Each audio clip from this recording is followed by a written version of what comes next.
As the plane ascended, I pressed my forehead against the cool window, watching the ground slip away beneath me. The city shrank, roads turned into fine lines, and soon, nature took over the landscape. From up here, the world stretched endlessly, a breathtaking sight that no drone could ever truly capture. Below, the ocean shimmered like a vast mirror, reflecting the golden hues of the morning sun. Waves rippled across its surface, but from this height, they looked like gentle strokes on a massive blue canvas.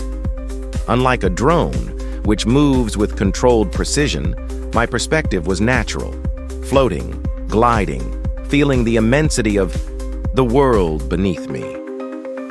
Further ahead, a river twisted like a silver ribbon, snaking through forests and valleys, carving its way through the land as it had for centuries. From a drone, the river would appear as just another aerial shot, but from the plane, I could see its journey.